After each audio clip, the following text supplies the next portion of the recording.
Good morning बच्चा लोग, कैसे हैं आप सभी? शानदार, बेहतरीन और जबरदस्त होंगे मेरे भाई। आज की क्लास में फिर से आपका स्वागत है। देखिए मेरे भाई, अभी अपनी क्लासें थोड़ा सा बिगड़ रही हैं, सिस्टम है ना, एक दो दिन का आगे पीछे हो रहा है, बहुत ज्यादा आगे पीछे, मतलब 3-4 दिन का हो चुका है, ठीक है। लेकिन यकीन मानिएगा मैं कवर कर दूंगा, ठीक है। अभी क्या है, थोड़ा सा मेरा मतलब वर्कलोड ज्यादा है थोड़ा सा, ठीक है। अभी एग्जाम भी है मेरी थोड़ी सी, तो अभी मेरे भाई थोड़ा सा क्या है, प्रेशर पड़ रहा है, ठीक है। कोई नहीं, चलो जैसे मैं पढ़ा रहा हूँ, जितनी मैंने क्लासें करा दी हैं उनको सभी को देखेंगे एक बार आराम से। हम अब आज की अगली जो क्लास थी उसमें चल रहे हैं, ठीक है मेरे भाई। अपन ने कहाँ तक पढ़ लिया था? अपन कल यहाँ तक पढ़ चुके थे, ठीक है। यहाँ तक पढ़ चुके थे मेरे भाई। हमने कल यहाँ तक पढ़ लिया था, जंतुओं में हार्मोन के बारे में पढ़ लिया था। हाँ मेरे भाई, जंतुओं में हार्मोन के लिए पढ़ लिया था। अब हम पढ़ेंगे आगे, इसके आगे आता है मेरे भाई क्या, कि भाई पादप हार्मोन क्या है, पादप हार्मोन क्या है, और ये कैसे कैसे क्या क्या काम करता है, देखो किस तरीके से करता है। देखो यहाँ पे कुछ प्रश्न है, इन प्रश्नों को मैं आज ही अभी कराऊंगा तुम्हारे, अभी तुम्हें मैं सारी की सारी चीजें यहीं कराऊंगा आज, ठीक है।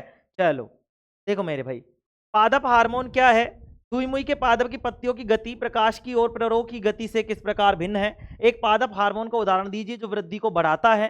किसी सारे के चारों ओर एक प्रतान की वृद्धि में ऑक्सीजन किस प्रकार सहायक है, ठीक है। आगे देखेंगे, जलानुवर्तन दर्शाने के लिए एक प्रयोग की अभिकल्पना कीजिए, मतलब कि एक ऐसा प्रयोग कीजिए जिसमें आपको ये दिख सके कि इसमें जलानुवर्तन गति हो रही है। कैसी गति हो रही है? जलानुवर्तन गति, ठीक है। जलानुवर्तन गति का मतलब क्या था बताओ? मैंने तुम्हें बताया था ना, हाँ। तुझे आज तो आप रुके ही नहीं, हमको बताना तो था कि हम कैसे हैं। अरे तुम मस्त हो, मुझे पता है, चलो नालायक हो, हाँ मस्त हो तुम एकदम।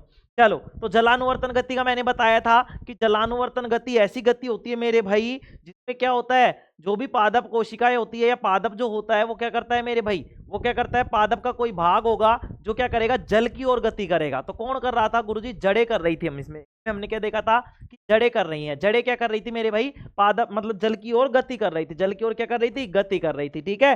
चलो ठीक है गुरुजी, अब हम आगे बढ़ते हैं। इन प्रश्नों के उत्तर मैं अभी कराने वाला हूं, ठीक है। किस तरीके से लिखना होता है यहाँ पे देख लेंगे, जिसको करने होंगे वो कर लेगा आराम से, मैं आराम से रोक दूंगा, दिखा दूंगा पूरे प्रश्न को। देखना है वो वीडियो को रोक लेगा और आराम से अपने प्रश्न लिख लेगा, ठीक है। चलो आ जाओ मेरे भाई।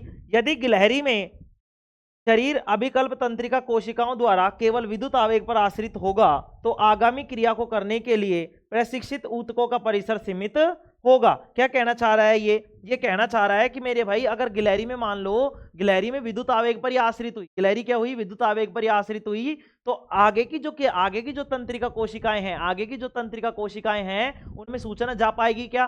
गुरुजी नहीं। क्यों नहीं जा पाएगी गुरुजी? हमारे अंदर तो जा रही है मेरे भाई। मैंने तुम्हें एक चीज बताई थी कि हमारे अंदर कैसे जाएगी, हमारे अंदर भी नहीं जा पाएगी। रासायनिक परिवर्तन होता है, दो चीजें बताई थी मैंने कि पहले जो होगा वो रासायनिक आवेग होगा, रासायनिक आवेग विद्युत आवेग में बदलेगा, विद्युत आवेग के थ्रू वो क्या करेगा, विद्युत आवेग के द्वारा या विद्युत आवेग के माध्यम से वो तंत्रिकाक्ष से होता हुआ तंत्रिका के अंतिम सिरे पर जाएगा। ऐसी हमने बात पढ़ी थी, ऐसा हमने समझा था, हाँ गुरुजी आपने समझाया था। चलो आगे देखते हैं, आगे देखते हैं मेरे भाई। चलो आगे देखेंगे, दूसरी ओर यदि रासायनिक संकेत भी भेजा जाता है तो यह शरीर की सभी कोशिकाओं तक पहुंचता और आवश्यक परिवर्तित परिसर वृहत हो जाता। वृहत का मतलब है मेरे भाई बड़ा हो जाता। अधिवृक्क ग्रंथि से स्रावित एड्रेनलिन हार्मोन द्वारा मनुष्य सहित अनेक जंतुओं में यह किया जाता है। इन ग्रंथियों की शरीर में स्थिति जानने के लिए चित्र 6.7 को देखिए। आओ चित्र 6.7 को देखते हैं मेरे भाई, कहां पे है चित्र 6.7? पर ही रह गया क्या? पर ही रह गया क्या चित्र?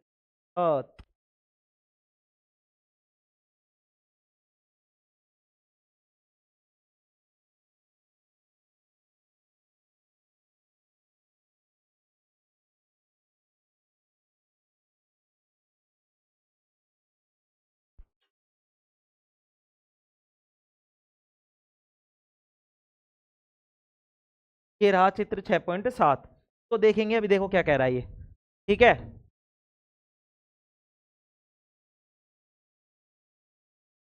चित्र 6.7 में क्या दिखाया गया है? हमें बहुत सारी ग्रंथियां दिखाई गई हैं, उन ग्रंथियों के बारे में हम चर्चा करेंगे। आओ मेरे भाई, एड्रेनलिन सीधा रुधिर में स्रावित हो जाता है और शरीर के विभिन्न भागों तक पहुंचा दिया जाता है।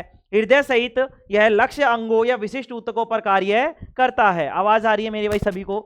आवाज आ रही है? चलो, परिणाम स्वरूप हृदय की धड़कन बढ़ जाती है ताकि हमारी पेशियों को अधिक ऑक्सीजन की आपूर्ति हो सके। ठीक है। पाचन तंत्र तथा त्वचा में रुधिर की आपूर्ति कम हो जाती है क्योंकि इन अंगों की छोटी धमनियों के आसपास की पेशियां सिकुड़ जाती हैं। यह रुधिर की दिशा हमारी कंकाल पेशियों की ओर कर देता है। डायफ्राम तथा पसलियों की पेशी के संकुचन से श्वसन दर भी बढ़ जाती है। ये सभी अनुक्रियाएं मिलकर जंतु शरीर को स्थिति से निपटने के लिए तैयार करती है। ये हार्मोन अंतःस्रावी ग्रंथियों का भाग है। कैसे भाग है? अंतःस्रावी ग्रंथियों का। अंतःस्रावी ग्रंथियां क्या होती है, बाह्यस्रावी ग्रंथियां क्या होती है? मैंने बताया था तुम्हें, अंतःस्रावी जो ग्रंथियां होती है वो क्या होती है और बाह्यस्रावी ग्रंथियां क्या होती है, बताओ। मैंने समझाया था तुम्हें, हाँ गुरुजी आपने बताया था, एक बार और बता दूंगा। अभी देखो, पहले यहां तक समझने का प्रयास करेंगे। जो हमारे शरीर में नियंत्रण एवं समन्वय का दूसरा मार्ग है, देखो मेरे भाई ये कहना क्या चाह रहा है, इस चीज को समझने का प्रयास करो पहले थोड़ा सा। ये कहना चाह रहा है कि हमारे शरीर में जैसे मान लो हम भाग कर जाते हैं या फिर किसी काम के लिए हम थक जाते हैं, तो हमारी सांस मतलब हमारे जो दिल की धड़कन है वो तेजी से बढ़ने लगती है, हमारे जो शरीर की धड़कन है वो तेज होने लगती है। क्यों होने लगती है? क्योंकि हमारे शरीर को ऑक्सीजन की आपूर्ति चाहिए। अगर ऑक्सीजन की आपूर्ति पूरी चाहिए तो ऑक्सीजन की आपूर्ति के लिए हृदय को पंप करना पड़ेगा। अगर ऑक्सीजन की जरूरत ज्यादा है तो हृदय को ज्यादा धड़कना पड़ेगा। तो इसलिए हमको क्या बनने लग जाती है, हमें हमें क्या होने लग जाता है, मेरे हमारी धड़कन क्या हो जाती है, तेज हो जाती है। गुरुजी हमारी धड़कन क्या हो जाती है, तेज हो जाती है। गुरुजी आपने पी रखी है क्या? अरे पी नहीं रखी नालायक को, कुछ काम चल रहा है कह रहा हूं ना, अभी काम चल रहा है, कुछ काम कर रहा हूं मैं तुम्हारे लिए। अभी तुम्हारे लिए तो नहीं था, मतलब तुमसे बड़ों के लिए। अभी थोड़ा सा क्या है, देखो आंखें मतलब ऐसी चलेगी पा रही है, इसलिए आंखें ऐसी है। तो इतना नहीं हूँ नालायक को मैं कुछ, हाँ पीने का शौक नहीं, पीता हूँ गम भुलाने को, है ऐसा नहीं है नालायक को। चलो हाँ इधर आ जाओ अब। हाँ समझ में आ गया कि कैसे क्या हो रहा है? हाँ गुरुजी समझ में आ गया कि हमारे शरीर में बहुत सारे मतलब पेशी कोशिकाएं, डायफ्राम, उसके अलावा फेफड़े, फेफड़ों के अलावा जो मतलब हमारा हृदय है वो, ये सारे के सारे मिलकर क्या करते हैं, काम करते हैं, मतलब स्थिति से निपटते हैं। जैसे मान लो मैं भाग रहा हूं तो मेरी पेशियां भी काम आ रही हैं, मेरा हृदय भी काम आ रहा है, मेरा कंकाल तंत्र भी काम आ रहा है, मेरा डायफ्राम भी काम आ रहा है, मेरे फेफड़े भी काम आ रहे हैं। तो सारे मिलकर क्या कर रहे हैं, उस स्थिति को क्या कर रहे हैं, उस को समन्वय कर रहे हैं, उस स्थिति का समन्वय कर रहे हैं, उस स्थिति नियंत्रित कर रहे हैं। ठीक है मेरे भाई, आगे आ जाओ। एड्रेनलिन सीधा रुधिर में स्रावित हो जाता है और शरीर के विभिन्न भागों तक पहुंचा दिया जाता है। हृदय सहित यह लक्ष्य अंगों या विशिष्ट ऊतकों पर कार्य करता है। परिणाम स्वरूप हृदय की धड़कन बढ़ जाती है ताकि हमारी पेशियों को, ये तो बता दिया नहीं, यहां तक दूसरा मार्ग तक पढ़ लिया था। आगे देखो, स्मरण कीजिए कि पादपों में हार्मोन होते हैं। स्मरण कीजिए, याद करो मेरे भाई कि पादपों में क्या होते हैं, हार्मोन होते हैं जो दिशिक वृद्धि को नियंत्रित करते हैं। दिशिक मतलब जिसके एक दिशा में, दिशिक का मतलब क्या है मेरे भाई, दिशा में। एक दिशिक का मतलब एक दिशा में, बहुदिशिक का मतलब बहुत सारी दिशाओं में। यहाँ पे दिशिक लिखा है मतलब दिशाओं में। ठीक है मेरे भाई, जो दिशिक वृद्धि को नियंत्रित करते हैं, जंतु हार्मोन का कार्य करते हैं। इसके बारे में हम उनकी भूमिका की कल्पना दिशिक वृद्धि में नहीं कर सकते। हमने किसी जंतु को प्रकाश या गुरुत्व पर आश्रित किसी एक दिशा में अधिक वृद्धि करते कभी नहीं देखा है, लेकिन यदि हम इसके बारे में और अधिक चिंतन करें तो यह साक्षी होगा कि जंतु में भी सावधानी पूर्वक नियंत्रित स्थानों पर वृद्धि होती है। उदाहरण के लिए पादप अपने शरीर, आगे देखते हैं क्या लिखा हुआ है।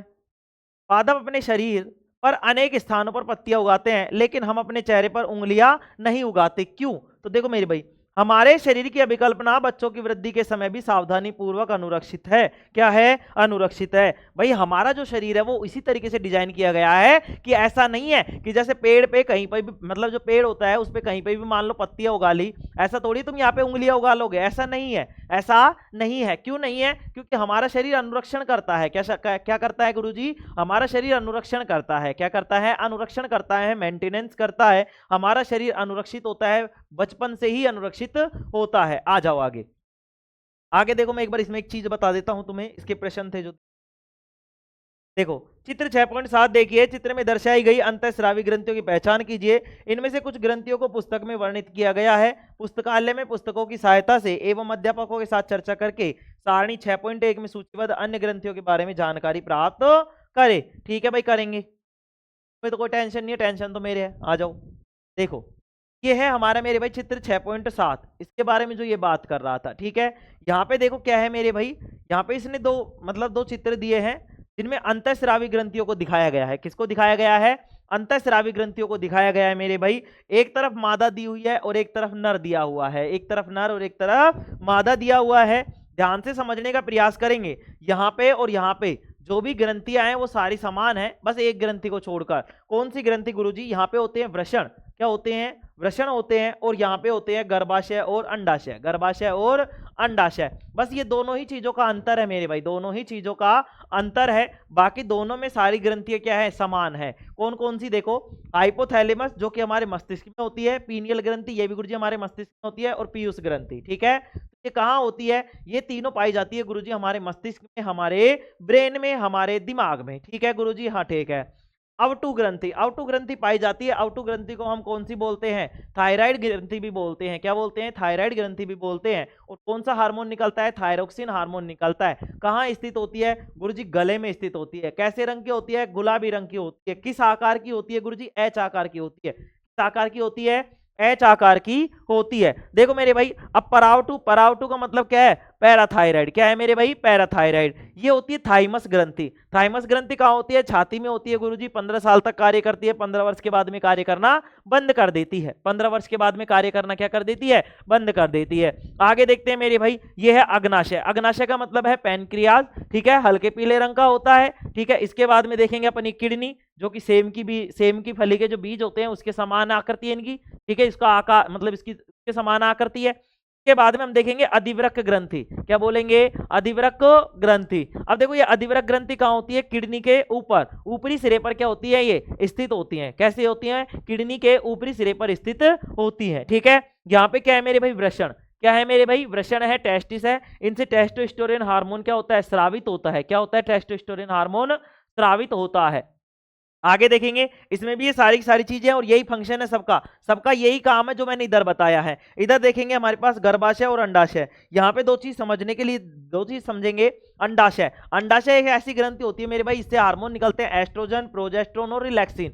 एस्ट्रोजन, प्रोजेस्टेरोन और रिलैक्सिन निकलते हैं मेरे भाई। एस्ट्रोजन क्या काम करता है मैंने बताया, प्रोजेस्टेरोन क्या काम करता है ये मैंने बताया, रिलैक्सिन क्या काम करता है ये मैंने बताया मैंने। हाँ गुरुजी, क्या क्या बताया? एस्ट्रोजन जो होता है वो मासिक धर्म, मासिक चक्र को नियंत्रित करता है मेरे भाई। एस्ट्रोजन के बाद में होता है प्रोजेस्टेरोन। प्रोजेस्टेरोन क्या करता है गुरुजी? प्रोजेस्टेरोन जो होता है वो मतलब बालिकाओं में स्तन विकास में क्या करता है? स्तन विकास और गर्भधारण में सहायता करता है। ठीक है, तीसरा मैंने बताया रिलैक्सिन। रिलैक्सिन जो हार्मोन होता है मेरे भाई, रिलैक्सिन जो हार्मोन होता है वो जब मतलब गर्भ धारण हो जाता है, गर्भ धारण के बाद में जब बच्चे की डिलीवरी होती है, डिलीवरी का मतलब क्या होता है मेरे भाई? बताओ, डिलीवरी का मतलब क्या होता है? जब बच्चा पैदा होता है, प्रसव जो होता है, क्या होता है? प्रसव होता है। तो प्रसव के समय रिलैक्सिन हार्मोन रिलीज होता है, और वो क्या कर देता है? ये वाली जो मतलब हमारे यहाँ ये क्या होती है मेरे भाई? अंडाशय होता है। क्या होता है यहाँ पे? अंडाशय। ठीक है, तो ये क्या करता है मेरे भाई? यहाँ पे जब बच्चा पैदा होता है, रिलैक्सिन हार्मोन क्या करता है मेरे भाई? रिलीज होता है। क्या होता है? रिलैक्सिन हार्मोन रिलीज होता है, और यूटेरस को क्या कर देता है? चौड़ा कर देता है। यूटेरस को क्या कर देता है? चौड़ा कर देता है, जिसके कारण बच्चा आसानी से पैदा हो जाता है। जब यदि रिलैक्सिन हार्मोन स्रावित नहीं होता, उस स्थिति में बच्चे को मतलब बाहर निकालना क्या हो जाता है? कठिन हो जाता है, तथा उस स्थिति में हमको क्या करना पड़ता है? शल्य चिकित्सा करनी पड़ती है, ऑपरेशन करना पड़ता है। ठीक है मेरे भाई? हाँ गुरुजी ठीक है, समझ में आ गया? हाँ गुरुजी आ गया। ठीक है, ये सारी कैसी ग्रंथियां हैं? अंतःस्रावी ग्रंथियां हैं मेरे भाई। कैसी ग्रंथियां हैं? अंतःस्रावी ग्रंथियां, मतलब इनमें नली नहीं पाई जाती, इनमें से जो भी हार्मोन निकलते हैं वो सीधे रक्त में मिल जाते हैं। आओ, यह समझने के लिए कि समन्वित वृद्धि में हार्मोन कैसे सहायता करते हैं, आइए कुछ उदाहरणों की परीक्षा करते हैं। नमक के पैकेट पर हम सबने देखा है आयोडीन युक्त नमक, ऐसे लिखा हुआ होता है। हाँ गुरुजी, या आयोडीन से संवर्धित। हमें अपने आहार में आयोडीन युक्त नमक लेना चाहिए। लेना क्यों आवश्यक है पहले तो ये बताओ। आउटू ग्रंथि को थायरोक्सिन हार्मोन बनाने के लिए आयोडीन आवश्यक है मेरे भाई। मैंने बताया ना, आउटू मतलब थायराइड, आउटू का मतलब क्या है मेरे भाई? थायराइड ग्रंथि को थायरोक्सिन हार्मोन बनाने के लिए किसकी आवश्यकता होती है गुरुजी? आयोडीन की आवश्यकता होती है। थायरोक्सिन क्या करता है मेरे भाई? ध्यान से समझेंगे एक बार। थायरोक्सिन कार्बोहाइड्रेट, प्रोटीन तथा वसा के उपापचय का हमारे शरीर में नियंत्रण करता है। किस किस का करता है? थायरोक्सिन जो होता है वो कार्बोहाइड्रेट का, प्रोटीन का तथा वसा का, के उपापचय का क्या करता है मेरे भाई? नियंत्रण करता है, ताकि वृद्धि के लिए उत्कृष्ट संतुलन उपलब्ध कराया जा सके। थायरोक्सिन के संश्लेषण के लिए आयोडीन अनिवार्य है मेरे भाई। थायरोक्सिन कब रिलीज होगा? जब आयोडीन हमको पूर्ण रूप से मिलता रहेगा, उचित या पर्याप्त मात्रा में मिलता रहेगा। लेकिन अगर आयोडीन पर्याप्त मात्रा में उपलब्ध नहीं है, अगर आयोडीन उपलब्ध मतलब पर्याप्त मात्रा में उपलब्ध नहीं है तो थायरोक्सिन हार्मोन रिलीज नहीं होगा, और अगर थायरोक्सिन हार्मोन रिलीज नहीं होगा तो हमारे जो थायराइड है वो फूल जाएगी, सूज जाएगी, और जिसके कारण क्या होगा मेरे भाई, जब थायराइड सूज जाएगी और ये एक बीमारी होती है जिसको हम बोलते हैं घेंगा, और इंग्लिश में बोलते हैं ग्वाइटर। क्या बोलते हैं? ग्वाइटर बोलते हैं। आ जाओ आगे।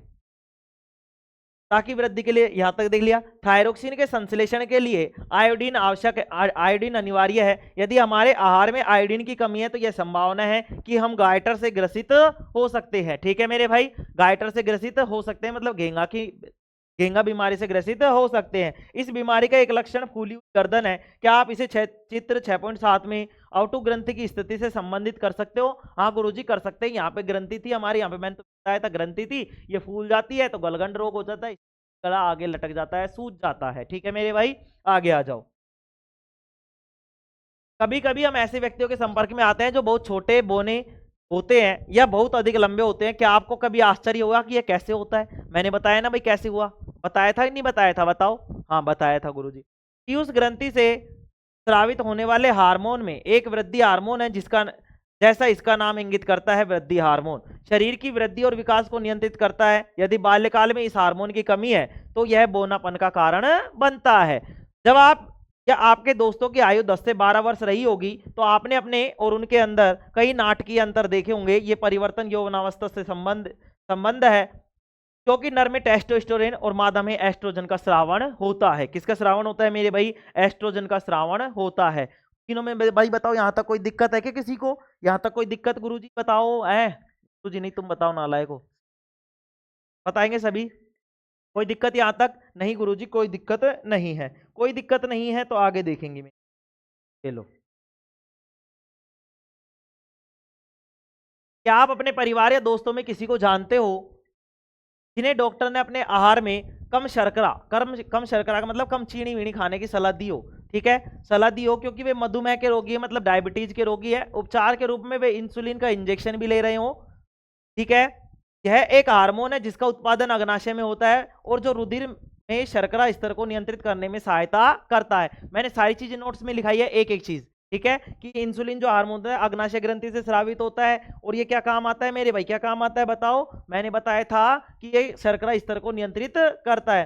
यदि यह उचित मात्रा में स्रावित नहीं होता तो रुधिर में शर्करा स्तर बढ़ जाता है और कई हानिकारक प्रभाव का कारण बनता है। यदि यह इतना आवश्यक है कि हार्मोन का स्रावण परिशुद्ध मात्रा में होना चाहिए तो हमें एक क्रियाविधि की आवश्यकता है जिससे यह किया जाता है। स्रावित होने वाले हार्मोन का समय और मात्रा का नियंत्रण पुनर्भरण क्रिया से किया जाता है। उदाहरण के लिए यदि रुधिर में शर्करा स्तर बढ़ जाता है तो इसे अग्नाशय की कोशिका संसूचित कर लेती है, डिटेक्ट कर लेती है, उसका पता लगा लेती है, तथा अनुक्रिया में अधिक इंसुलिन स्रावित करती है। जब रुधिर में शर्करा स्तर कम हो जाता है तो इंसुलिन का स्रावण भी क्या हो जाता है मेरे भाई? कम हो जाता है। इंसुलिन का स्रावण भी क्या हो जाता है मेरे भाई? कम हो जाता है। आगे बात करेंगे मेरे भाई। देखो ये आगे तुम्हारी सारणी 6। ठीक है, मैंने इसके सारे हार्मोन, चलो देखो हार्मोन नहीं दिख रहा। हार्मोन अंतःस्रावी ग्रंथियों द्वारा स्रावित होते हैं। ध्यान से समझ लेंगे, हार्मोन कहां से स्रावित होते हैं? अंतःस्रावी ग्रंथियों से। और एंजाइम होते हैं वो कहां से मेरे भाई? बाह्य स्रावी ग्रंथियों से। जिनके विशिष्ट कार्य होते हैं हार्मोन अंतःस्रावी ग्रंथियों में दिए गए कुछ महत्वपूर्ण हार्मोन तथा उनके कार्यों के आधार पर चित्र 6.1 को, मतलब जो सारणी 6.1 है उसको पूरा कीजिए। सारणी 6.1 महत्वपूर्ण हार्मोन तथा उनके कार्य, ये है सारणी 6.1। क्या मेरे भाई? देखो वृद्धि हार्मोन क्या करता है मेरे भाई? वृद्धि हार्मोन क्या करता है? पीयूष ग्रंथि। देखो पहले बात तो अंतःस्रावी ग्रंथि कौन सी है? पीयूष ग्रंथि। पीयूष ग्रंथि क्या करती है मेरे भाई? वृद्धि हार्मोन है, सभी अंगों में वृद्धि को प्रेरित करती है। थायराइड ग्रंथि कौन सा हार्मोन निकालती है? थायरोक्सिन। कौन सी निकालती है? थायरोक्सिन। इंसुलिन है अग्नाशय, यहाँ पे क्या आ जाएगा? अग्नाशय आ जाएगा। अग्नाशय क्या करता है मेरे भाई? अग्नाशय में इंसुलिन स्रावित होता है, कम मात्रा में होता है तो शर्करा का स्तर बढ़ जाता है। ठीक है, आगे देखो यहाँ पे टेस्टोस्टेरोन है, वृषण है, क्या करता है मेरे भाई? बताओ। यहाँ पे मैंने बताया था टेस्टोस्टेरोन क्या करता है मेरे भाई? वृषण है। यहाँ पे टेस्टोस्टेरोन क्या करता है? बताओ बताओ, जल्दी बताएंगे सभी। मैंने तुम्हें लिखवाया है, बताओ क्या है? बताएंगे और तुम लिखोगे खुद। मैंने टेस्टोस्टेरोन लिखवाया है नोट्स में कि टेस्टोस्टेरोन क्या काम करता है, बताओ। लिखवाया था? हाँ लिखवाया था गुरुजी। अंडाशय, अंडाशय में क्या लिखोगे? एस्ट्रोजन। क्या लिखोगे? एस्ट्रोजन लिखोगे। क्या लिखोगे? एस्ट्रोजन। एस्ट्रोजन किस किस के लिए? मादा लैंगिक अंगों का विकास और मासिक चक्र का क्या करता है? नियमन करता है, रेगुलेशन करता है। एड्रेनलिन, एड्रिनल ग्रंथि क्या है मेरे भाई? एड्रिनल ग्रंथि बताओ क्या काम करती है? ये तीन मैं तुम्हारे लिए छोड़ रहा हूं, ठीक है। मोचक हार्मोन पिट्यूटरी ग्लैंड मतलब ग्लैंड से हार्मोन के स्राव को प्रेरित करता है। कौन करती है यहाँ पे बताओ? कौन सी ग्रंथि होती है जो और भी मतलब हाइपोथैलेमस होती है या कोई थैलेमस होती है? बताओ क्या करती है? और ग्रंथियों से हार्मोन स्राव को क्या कर देती है? प्रेरित कर देती है। बताओ कौन सी होती है? हाइपोथैलेमस, ठीक है। एड्रिनल क्या करता है? एड्रिनलिन ग्रंथि। तो एड्रिनलिन कहां से रिलीज होता है? एड्रिनल ग्रंथि से। बताएंगे क्या काम करता है? दो चीजें मैंने तुम्हारे लिए छोड़ी है, एक तो टेस्टोस्टेरोन वाली और एक ये वाली। सभी करेंगे और कमेंट में बताएंगे कि हाँ गुरुजी ये काम आती है, ठीक है। कमेंट करेंगे मेरे भाई, पहली बार कह रहा हूं अच्छे तरीके से कि कमेंट करना है, ठीक है, ताकि मुझे भी पता चले कि तुम पढ़ रहे हो या नहीं पढ़ रहे, ठीक है। आगे आ जाओ। जंतुओं में रासायनिक समन्वय कैसे होता है? आयोडीन युक्त नमक के उपयोग की सलाह क्यों दी जाती है? जब एड्रेनलिन रुधिर में स्रावित होता है तो हमारे शरीर में क्या अनुक्रिया होती है? ठीक है, एड्रेनलिन हार्मोन पढ़ाया ना? अरे पढ़ाया नहीं पढ़ाया मैंने? लड़ो उड़ो हार्मोन, फाइट फ्लाइट हार्मोन, बताओ। हाँ, मधुमेह के कुछ रोगियों की चिकित्सा इंसुलिन का इंजेक्शन देकर क्यों की जाती है? इंसुलिन क्यों किया जाता है उनको?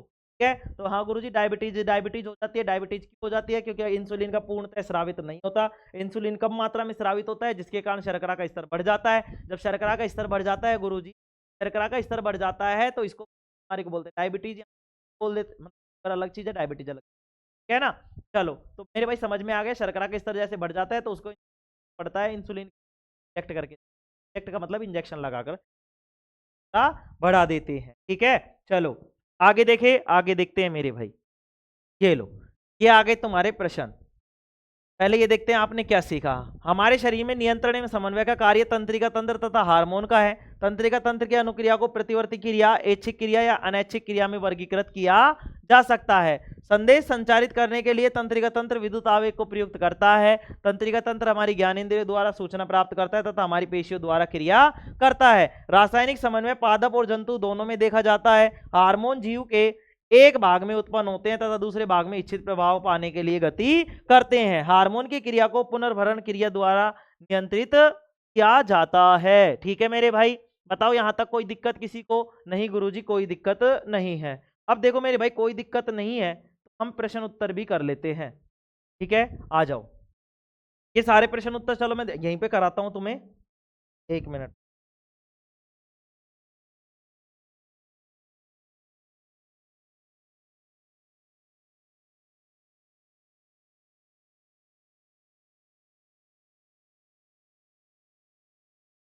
ये लो मेरे भाई, तुम्हारे लिए मैंने ये भी काम कर दिया। वाह वाह गुरुजी आपने तो कमाल कर दिया, धोती फाड़ के रुमाल कर दिया है। आ जाओ, ये लो।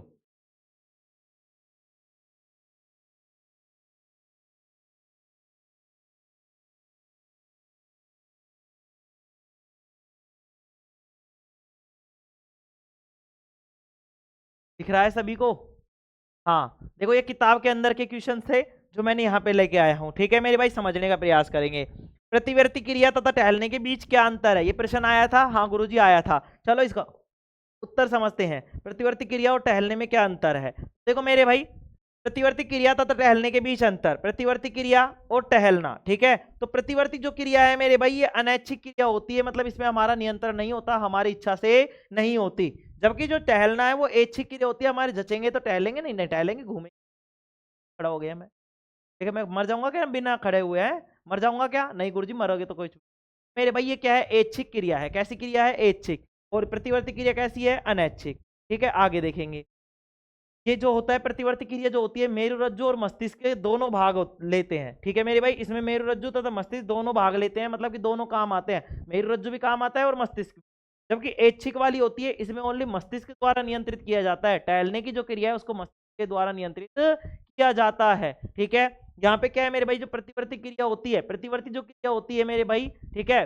तो प्रतिवर्ती क्रिया में क्या होता है? प्रतिवर्ती क्रिया को परिवर्तित नहीं किया जा सकता। प्रतिवर्ती क्रिया को परिवर्तित मतलब उसकी जो तीव्रता है उसको परिवर्तित नहीं किया जा सकता। मान लो तुमने ऐसे हाथ छुआ तो वो हाथ छुएगा तो वो पूरे उसी टाइम में जाएगी। ऐसा नहीं तुमने स्पीड बढ़ा ली या फिर धीरे धीरे जाएगी, ऐसा उस गति उसकी तीव्रता को तुम क्या नहीं कर सकते मेरे भाई? तीव्रता को परिवर्तित नहीं कर सकते। यहाँ पे क्या कर सकते हो तुम? यहाँ पे परिवर्तित कर सकते हो। टहलने की जो है वो टहल रहे हो तो तुम तेज तेज डोलने लग जाओगे, क्या इस तरीके से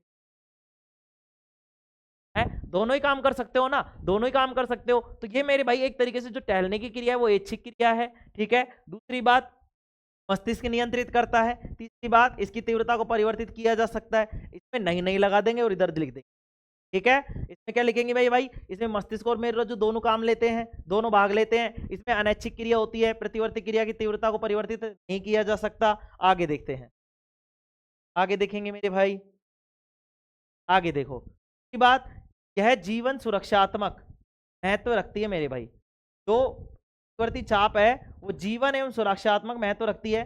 जीवन एवं सुरक्षात्मक महत्व के अतिरिक्त विभिन्न कार्य करता है, ठीक है। ये वाली चीज इंपॉर्टेंट नहीं है, 3 डिफरेंस याद रखोगे तुम, ठीक है ना, डिफरेंस याद रखोगे, ठीक है। आगे आ जाओ, दूसरा प्रश्न क्या है मेरे भाई, दो तंत्रिका कोशिकाओं न्यूरॉन के मध्य अंतर्ग्रथन मतलब सिनेप्स में क्या होता है। तो सिनेप्स को हिंदी में बोल देंगे क्या, अंतर्गथन, अंतर्ग्रथन क्या बोलेंगे, अंतर्ग्रथन बोलेंगे मेरे भाई, ठीक है। इनमें क्या होता है, तो मेरे भाई हमको पता है इनमें सोडियम भरा होता है मेरे भाई, क्या भरा होता है, सोडियम भरा होता है। देखो ये एक्सोन के अंत में विद्युत आवेग कुछ रसायनों का विमोचन कराता है। ये रसायन रिक्त स्थान या सिनेप्स या सिनेप्टिक दरार कहलाते हैं, या मतलब सिनेप्टिक दरार को पार करते हैं और अगली तंत्रिका कोशिका में इस तरह का विद्युत आवेग प्रारंभ करते हैं, ठीक है। तो क्या होता है इनमें, बोल देंगे हम, सोडियम भरा होता है मेरे भाई। पहली बात तो क्या भरा होता है, सोडियम, ठीक है ना, क्या भरा होता है, सोडियम। और यहाँ पे बोल सकते हैं सोडियम को क्या, कि रसायन, भाई एक तरीके का केमिकल है सोडियम भी, तो एक तरीके का क्या है, वो रसायन है, ठीक है, रिक्त स्थान में भरा होता है, ठीक है। मस्तिष्क का कौन सा भाग शरीर की स्थिति तथा संतुलन का अनुरक्षण करता है, बताओ।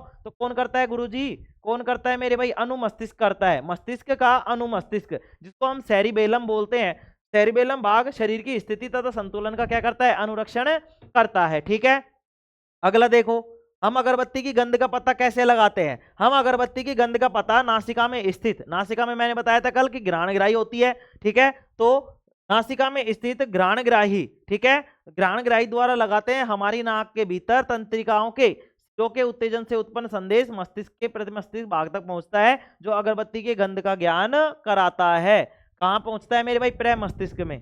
ध्यान से समझ लेंगे कि जो गंध का जो पता लग रहा है वो कहां लग रहा है, प्रमस्तिष्क। कहां लग रहा है, प्रमस्तिष्क में लग रहा है मेरे भाई। संतुलन की स्थिति कौन कर रहा है, अनुमस्तिष्क कर रहा है, सेरिबेलम कर रहा है, ठीक है। आ जाओ, प्रतिवर्ती क्रिया में मस्तिष्क की क्या भूमिका है। तो देखो भाई, सामान्यतया दैहिक, दैहिक का मतलब है शरीर की, प्रतिवर्ती क्रियाएं मेरुरज्जु द्वारा नियंत्रित की जाती है। तथापि मध्य मस्तिष्क, सिर, गर्दन, धड़ प्रतिवर्ती क्रियाओं का नियंत्रण पश्चिम मस्तिष्क का मस्तिष्क पुच्छ, जिसको हम बोलते हैं मेडुला ओब्लेंगेटा, क्या बोलते हैं, मेडुला ओब्लेंगेटा, हृदय स्पंदन, श्वास दर, खांसना, छींकना, लार श्रावण, रुधिर दाब, वमन, पसीना आदि क्रियाओं का नियमन करता है। तो ध्यान से समझ लेंगे कि भाई हमारे जो दैहिक कार्य, दैहिक जो नियंत्रण है, शरीर का जो नियंत्रण है, वो तो कौन करता है मेरे भाई, मेरुरज्जु करता है, ठीक है। कौन करता है, मेरुरज्जु। लेकिन सिर, गर्दन और धड़ की प्रतिवर्ती के मतलब यहां तक तो अपन को पता चल गया, लेकिन पश्च मस्तिष्क क्या करता है, मस्तिष्क के पुच्छ मतलब जो मेडुला ओब्लेंगेटा है वो, ठीक है, मेडुला ओब्लेंगेटा को, हृदय की धड़कन को, श्वास दर को, खांसने को, छींकने को, लार के श्रावण को, रुधिर दाब को, और वमन मतलब उल्टी को, पसीने को आदि क्रियाओं का क्या करता है, ये रेगुलेशन करता है, नियमन करता है मेरे भाई, ठीक है। अब आगे आ जाओ, देखो प्रश्न नंबर 1। अब इसमें ये पीछे मतलब जो अभी प्रश्न आए थे थोड़ी देर पहले, पादप हार्मोन क्या है। तो पादप हार्मोन पौधों में उत्पन्न विशेष प्रकार के रासायनिक पदार्थ जो पौधों की वृद्धि, विकास एवं अनुक्रियाओं का नियमन करते हैं, पादप हार्मोन कहलाते हैं। इन्हें वृद्धि नियामक मतलब ग्रोथ रेगुलेटर्स कहा जाता है। क्या कहा जाता है, ग्रोथ रेगुलेटर या वृद्धि नियामक भी कहा जाता है। नियामक का मतलब है रेगुलेटर, जैसे फैन का रेगुलेटर होता है, कम ज्यादा हम अपने हिसाब से कर लेते हैं एडजस्ट, उसी तरीके से ये भी क्या कर लेते हैं, वृद्धि को नियंत्रित कर लेते हैं। नियामक बोला है हमने, क्या बोला है, नियामक। नियामक का मतलब है रेगुलेटर, ठीक है। पंखे का रेगुलेटर होता है ना, हाँ, कूलर का रेगुलेटर, हाँ गुरुजी, ऐसे हमारे शरीर का रेगुलेटर होता है। पादपों में मुख्यतः 5 प्रकार के हार्मोन पाए जाते हैं मेरे भाई। कितने प्रकार के, 5 प्रकार के। मैंने लिखाया था ऑक्सिन, जिब्रेलिन, साइटोकाइनिन, एफसीसी कम्ल तथा एथिलीन। क्या होता है, एथिलीन होते हैं, इथाइलिन भी बोल देते हैं इसको, ठीक है, दोनों एक ही बात है। आगे आ जाओ, छुई मुई पादप की पत्तियों की गति प्रकाश की ओर प्रेरकों की गति से किस प्रकार भिन्न है। देखो, छुई मुई पादप के पत्तियों की गति एवं प्रकाश की ओर प्रेरकों की गति में भिन्नता। तो इधर तो देखेंगे छुई मुई के पौधे की गति और इधर देखेंगे प्रकाश के प्रेरकों की गति। आ जाओ मेरे भाई, समझने का प्रयास करेंगे। स्पर्श करने पर छुई मुई की पत्ती अब हाँ, स्पर्श करने पर छुई मुई की पत्तियों में गति होती है और प्रेरकों में गति प्रकाश के उत्पन्न से होती है मेरे भाई।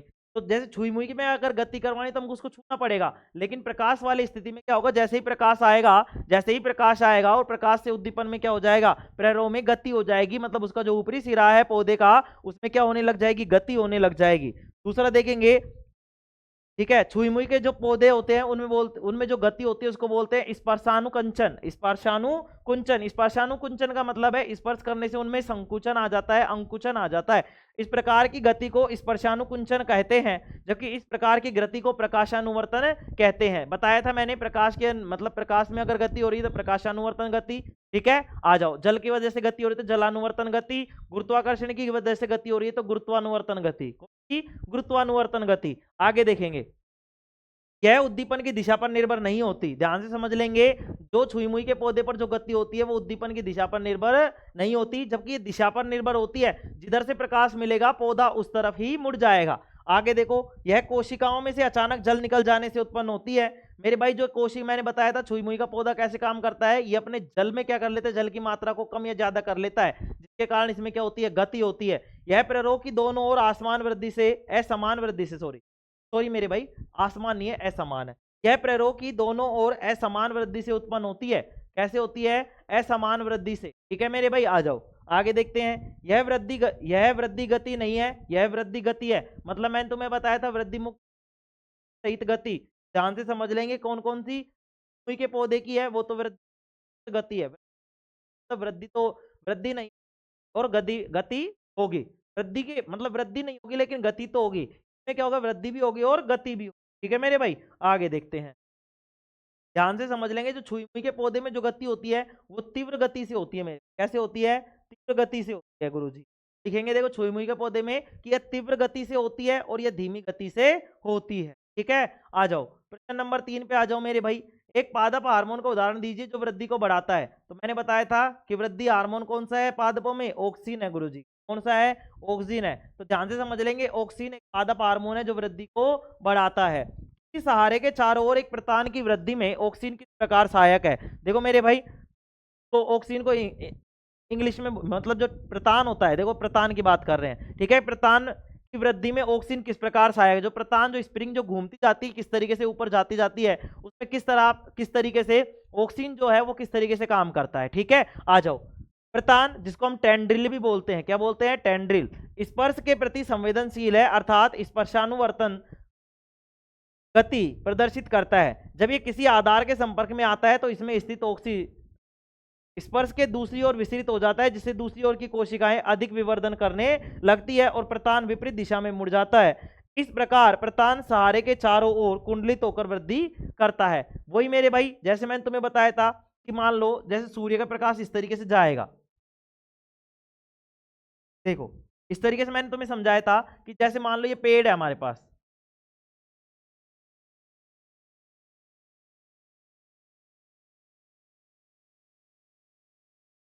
जैसे समझो मेरे भाई, देखो समझने का प्रयास करेंगे। जैसे हमारे पास इस तरीके से गमला था और इस गमले में मैंने एक पेड़ लगाया था इस तरीके से, तो ये पेड़ मुड़ गया था। मैंने तुम्हें क्या बताया था कि मेरे भाई जो ऑक्सीजन हार्मोन होगा वो प्रकाश के कारण क्या हो जाएगा, यहाँ इकट्ठा हो जाएगा और ये क्या करेगा, इस तरीके से गति करेगा। क्योंकि ये ऊपर वाला भाग अगर गति करेगा तो इस तरीके से मुड़ा ही रह जाएगा। क्या रह जाएगा, मुड़ा हुआ ही रह जाएगा। ठीक है, यही बात इसने लिखी है। देखो इसने क्या क्या लिखा है, समझने का प्रयास करेंगे।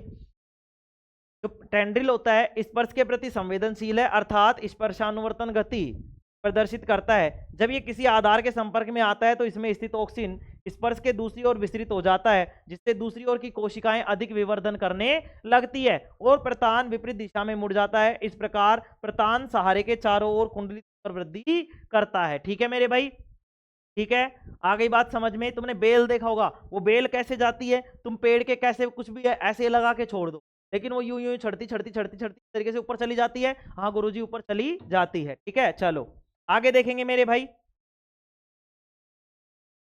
क्वेश्चन नंबर 5, जलानुवर्तन दर्शाने के लिए एक प्रयोग की अभिकल्पना कीजिए। ठीक है मेरे भाई, जलानुवर्तन के लिए एक प्रयोग की परिकल्पना करेंगे। ठीक है, लो आ जाओ। जब पौधे के किसी अंग की गति जल के उद्दीपन के कारण होती है, इसे जलानुवर्तन गति कहते हैं मेरे भाई। जड़ें जो होती है नमी की ओर बढ़ती है, अतः इसे धनात्मक जलानुवर्ती कहते हैं। धनात्मक जलानुवर्ती का मतलब है जल की दिशा में, और ऋणात्मक जलानुवर्ती का मतलब है जल के विपरीत दिशा में, ठीक है। आ जाओ, क्यों करेंगे, एक गमला लेकर उसके नीचे के छेद में एक कोर्क लगा देंगे। कोर्क का मतलब है एक तरीके से डार्ट लगा देंगे, रबड़ की जो डार्ट होती है उसको बोलते हैं कोर्क, ठीक है।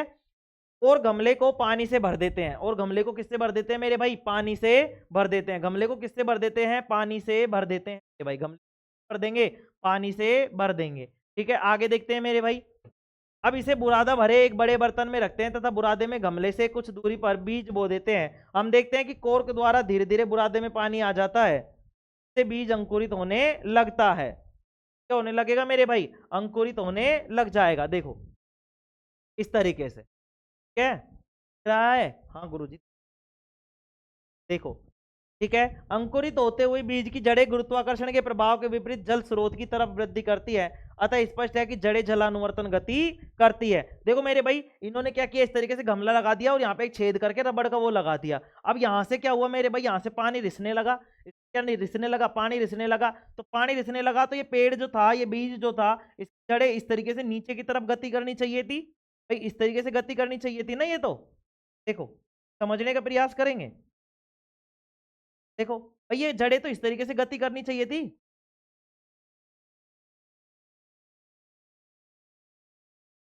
देखो इस तरीके से गति करनी चाहिए थी। हाँ गुरुजी, इस तरीके से नीचे गति करनी चाहिए थी, इस तरीके से नीचे। लेकिन इन्होंने क्या किया, इधर से जल मिल रहा था, इधर से क्या मिल रहा था, जल मिल रहा था। तो इन्होंने किस तरफ गति की है, देखो जल की तरफ गति की है मेरे भाई। किस तरफ गति की है, जल की तरफ गति की है। देखो ये जड़ इधर मुड़ गई जल की तरफ। देखो ध्यान से समझेंगे, ये जड़ इधर मुड़ गई जल की तरफ। हाँ गुरुजी, ये वाली किधर मुड़ गई, जल की तरफ। तो हमको ये पता चल गया कि जो जड़ें होती है वो जलानुवर्तन गति करती हैं। कैसी गति करती हैं, जलानुवर्तन गति करती है मेरे भाई। कैसी गति करती है बताओ, कैसी गति करती है, जलानुवर्तन गति करती है। आगे देखेंगे मेरे भाई, आगे देखेंगे, आगे आ जाओ।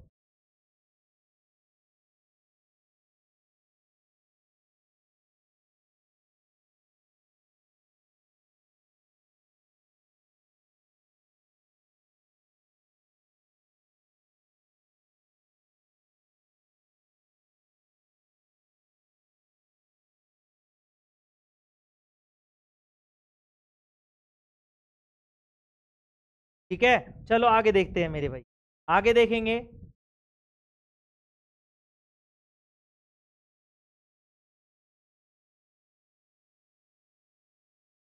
आगे देखते हैं मेरे भाई, ठीक है।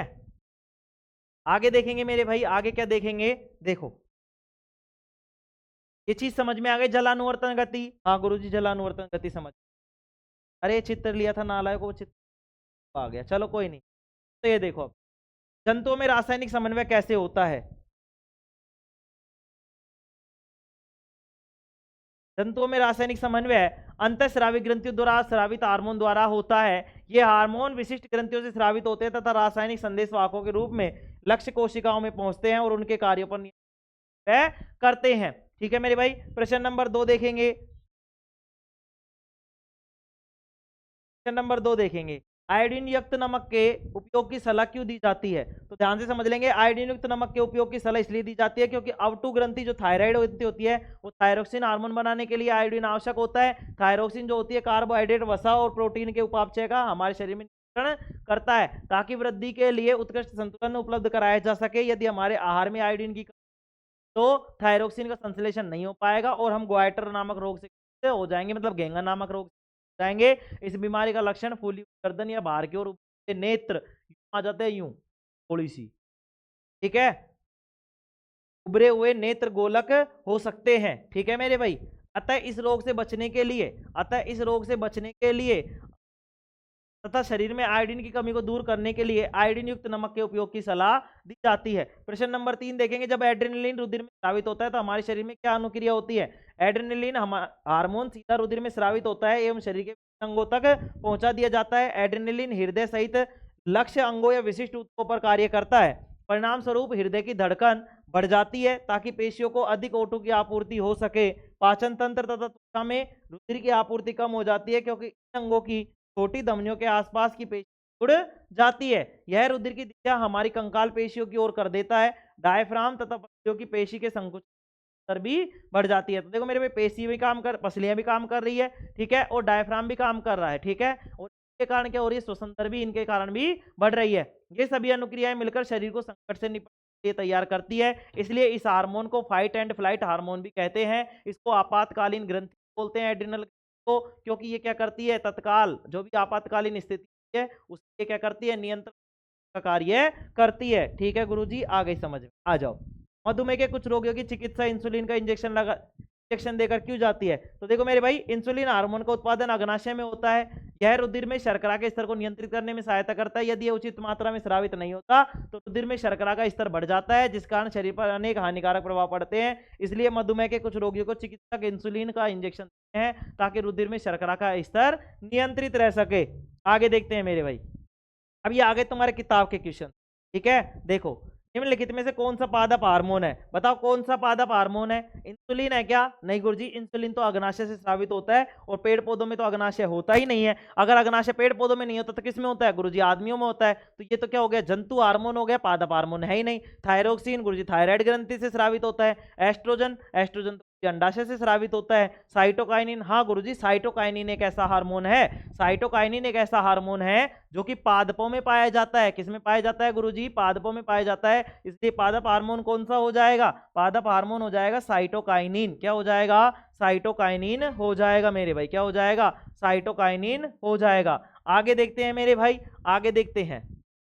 ठीक है, इसके उत्तर देखो, इस पे लिखा हुआ है, मैंने लिख रखा था पहले से, साइटोकाइनिन। ठीक है, दो तंत्रिका कोशिकाओं के मध्य खाली स्थान को क्या कहते हैं? सिनेप्स कहते हैं, सिनेप्टिक दरार बोलते हैं। ठीक है, क्या बोलते हैं? सिनेप्टिक दरार बोलते हैं। तो यहाँ पे क्या दे रखा है? द्रुमिका? नहीं गुरुजी, तो तंत्रिका जो कोशिका होती है उसका सिरा होता है, शुरुआती सिरा होता है। सिनेप्स इन दोनों के बीच का अंतर होता है। एक्सोन को तंत्रिकाक्ष बोलते हैं, मतलब लंबी नली टाइप में होता है। आवेग का मतलब सिग्नल होता है। तो यहाँ पे दो तंत्रिकाओं के मध्य खाली स्थान को क्या बोलते हैं गुरुजी? सिनेप्स क्या बोलते हैं? सिनेप्स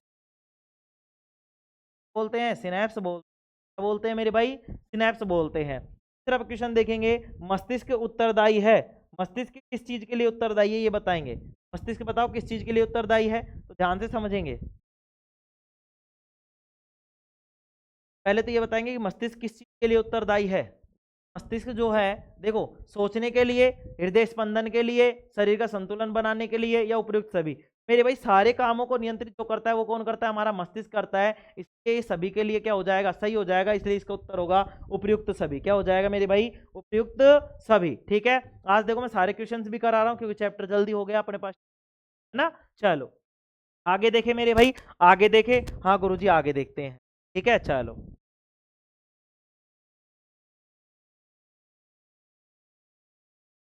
हमारे शरीर में ग्राही का क्या कार्य है? ऐसी स्थिति पर विचार कीजिए जहां ग्राही उचित प्रकार से कार्य नहीं कर रहे हों, क्या समस्याएं उत्पन्न हो सकती है? तो देखो मेरे भाई, ग्राही क्या होता है? हमारे शरीर में बाह्य वातावरण में होने वाले विभिन्न प्रकार के उद्दीपनों को ग्रहण करने के लिए विशेष प्रकार की संरचना पाई जाती है, जिन्हें ग्राही अंग या संवेदी अंग या ज्ञानेन्द्रिय कहते हैं। ग्राही अंगों द्वारा उद्दीपन को ग्रहण करने के पश्चात संवेदी तंत्रिकाओं द्वारा केंद्रीय तंत्रिका तंत्र को पहुंचाया जाता है। हमें गंध का ज्ञान घ्राणग्राही द्वारा, स्वाद का ज्ञान स्वादग्राही द्वारा, स्पर्श का ज्ञान त्वचाग्राही द्वारा।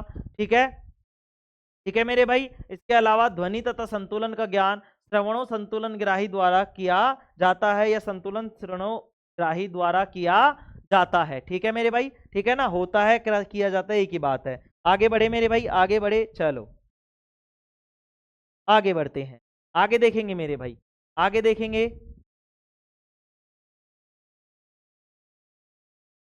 आगे देखेंगे मेरे,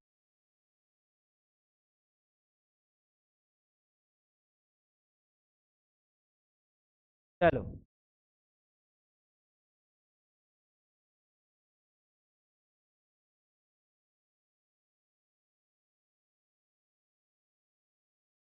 चलो मेरे भाई, यहां देख लेंगे, यहाँ समझने का प्रयास करेंगे। यदि ग्राही अपना कार्य सामान्य रूप से नहीं करते हैं तो उपयुक्त संवेदनाओं को ग्रहण नहीं किया जा सकेगा, जिससे कभी कभी विषम परिस्थितियां उत्पन्न हो सकती है। जैसे जैसे गर्म वस्तु पर हाथ लगाने से यदि ताप के पीड़ा का उद्दीपन संवेदी तंत्रिकाओं द्वारा केंद्रीय तंत्रिका तंत्र देगा तो हाथ जल सकता है। सामान्य स्थिति में प्रतिवर्ती क्रिया के फलस्वरूप गर्म वस्तु पर हाथ लगने पर ताप का उद्दीपन क्या करेगा मेरे भाई? ताप का उद्दीपन संवेदी द्वारा मेरे है और चालक तंत्रिका द्वारा संबंधित कार्यकारी पेशी को पहुंचा दिया जाता है। कार्यकारी पेशी में संकुचन के फलस्वरूप हाथ गर्म वस्तु से हट जाता है। ठीक है, कैसे कैसे होता है मेरे भाई, पहले ग्राही ग्रहण करेगी, उसके बाद में जो है वो संवेदी लेकर जाएगा केंद्रीय तंत्र के पास। जब केंद्रीय तंत्रिका तंत्र क्या करेगा मेरे भाई, प्रेरक को अनुमति देगा, मतलब उनको आदेश देगा, और वो क्या करेंगी, होंगी, और वो क्या करती है मेरे भाई, क्या करती है, कार्यकारी पेशिकाओं पहुंचाया जाता है, और कार्यकारी संकुचन कारण क्या करती है, अपने आप के हाथ, मतलब जो अपना हाथ होता है उसको हटा लेती है अगर जल रहा है तो। ठीक है, समझ में आ रही है, पहले तो ये बताएंगे सब। ठीक है, आगे देखेंगे, आगे देखेंगे मेरे भाई, आगे देखेंगे,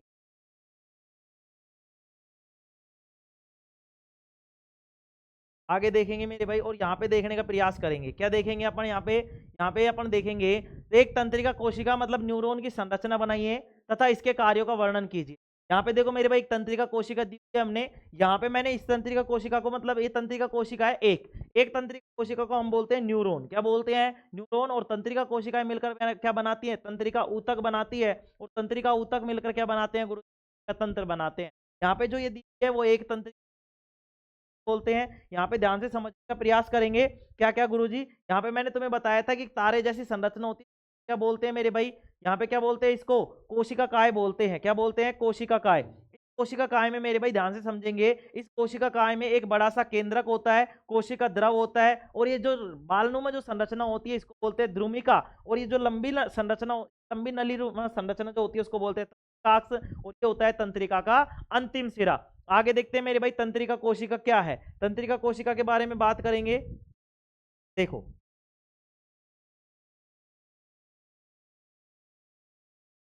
तंत्रिका कोशिका यह संदेशों का संवहन करने वाली मूल इकाई है। यदि विशेष रूप से लंबी होती है, यह क्या होती है, विशेष रूप से लंबी होती है। एक तंत्रिका कोशिका न्यूरॉन के ध्रुमाकृतिक सिरे द्वारा सूचनाएं उपार्जित की जाती है। मैंने बताया था कि ध्रुमिका द्वारा क्या हो जाती है, सूचनाओं को प्राप्त कर लिया जाता है, और सूचनाओं को प्राप्त करके कोशिका काय में भेजा जाता है। कोशिका काय में ये क्या होती है, जो रासायनिक सिग्नल होते हैं, रासायनिक जो संकेत होते हैं वो विद्युत संकेत में परिवर्तित होते हैं, और विद्युत संकेत से ये जाते हैं तंत्रिकाक्ष से होते हुए तंत्रिका के अंतिम सिरे पर। ठीक है, तो यही बात यहाँ पे लिखी हुई है, देखो समझने का प्रयास करेंगे।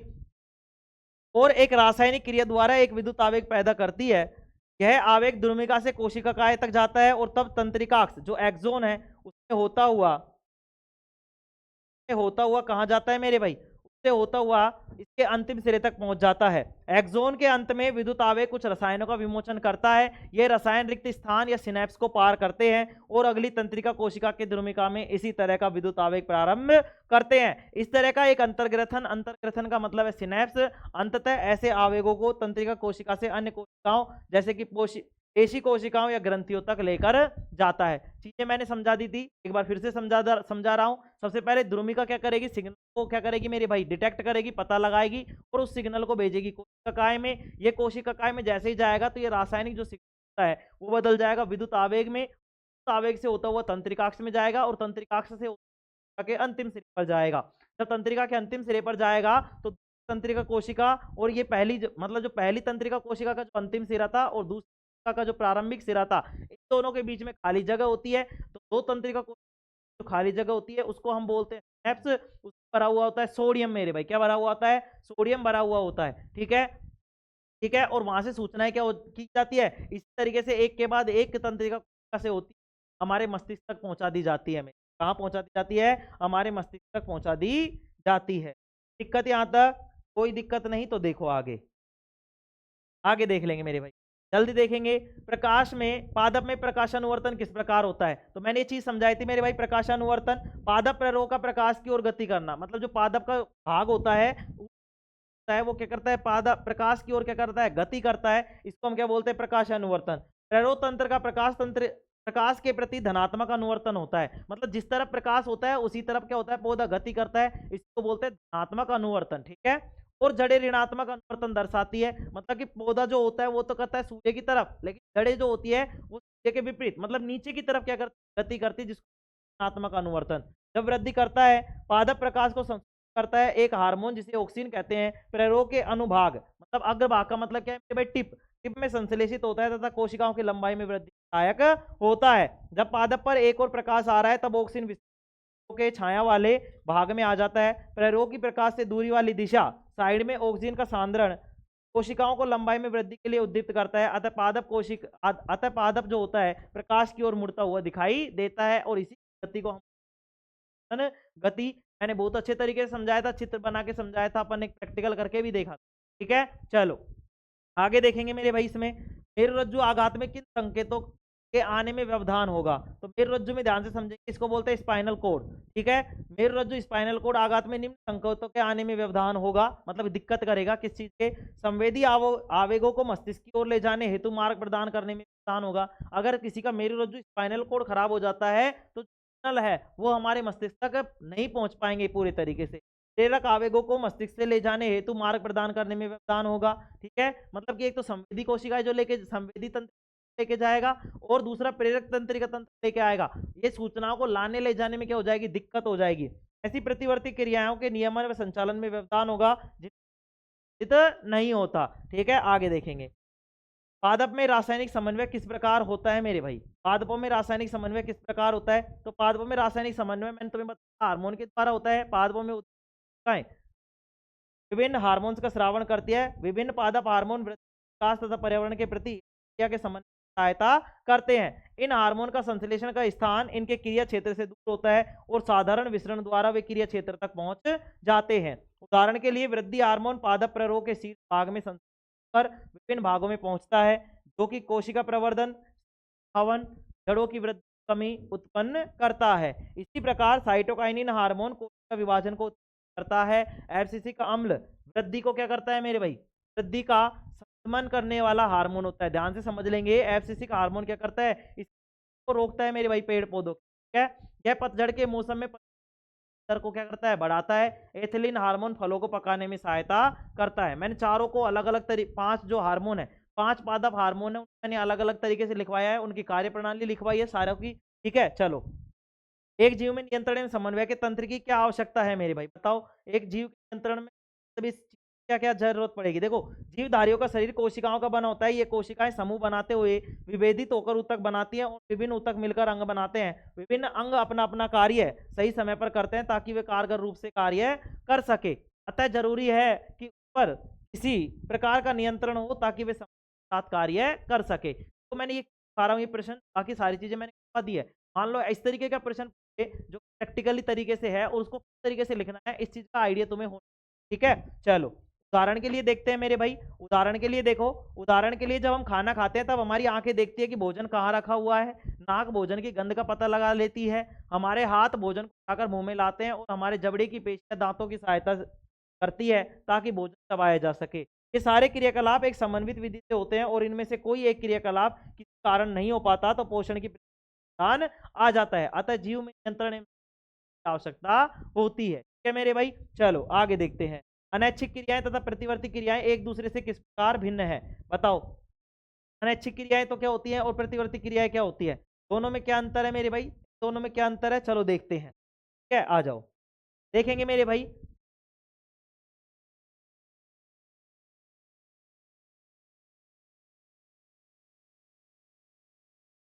अनैच्छिक जो क्रियाएं होंगी वो क्या करेंगी, और प्रतिवर्ती क्रियाएं क्या करेंगी?